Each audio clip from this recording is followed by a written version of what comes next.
Let me tell you why I vote Republican as a gay man. It's your proximity to privilege. You didn't invent that. White women do this all the time. So white, straight, cis men, they are ultimate privilege. Not because they are the most awesome, but because they have taken it and love their guns. And then all of us have various intersections. Simple terms, imagine that there is a switch. And to have privilege, they're all going this way.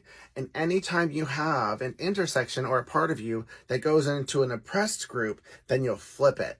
So it'll go from privilege to oppression.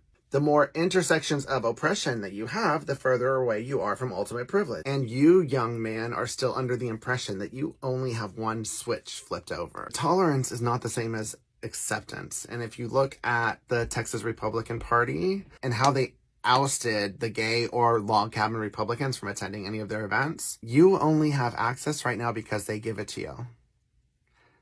But one day they will take it away. Okay, so this TikToker by the name of Mr. Domestic does a response to this video that was by a white gay man who is explaining why he's voting for a Republican. And I think he gets really close to the point, but there's just one step that I think that he's missing, because the reality is it's not about proximity to privilege, because the reality is that privilege is simply an extension of the larger systemic oppression that exists within American society today, which is to say, because we live in a capitalist society, our system of governance, everything that we have is organized around the interests of capital. Now, capital, throughout the history of the United States, has established various forms of marginalization and privilege that are a proximity to power. They offer proximity to capital. So if you are white, it's not that you are devoid of any type of oppression, especially if you're poor, right? We understand this.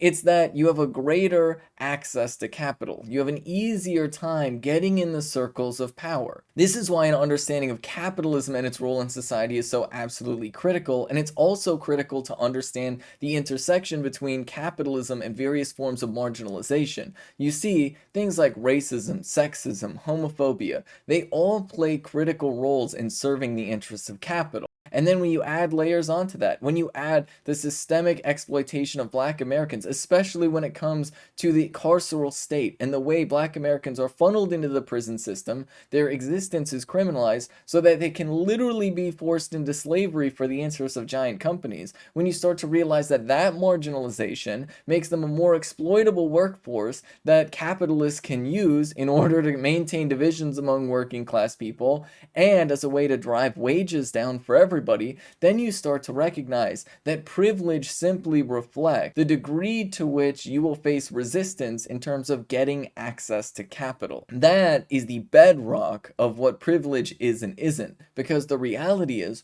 all privilege is revocable, because privilege simply represents your ability to have proximity to power. And in the United States, power is measured in dollars. It is measured in capital assets. Now, the people who are a part of this, the people who would be facing marginalization in one form or another, but are higher on the ladder than somebody else, might see the proximity that they have to power, and they might defend the system as it is because they want to maintain that position. But ultimately, that position is dependent on that larger system. And if they start pushing against the system, then all of a sudden you start to see these privileges crumble away fairly quickly. So an analysis of privilege without an analysis of capitalism is doomed to fail. An analysis of capitalism that doesn't include an analysis of privilege is also doomed to fail. Only when you look at the system together, only when you recognize that things like racism are symbiotic to things like capitalism,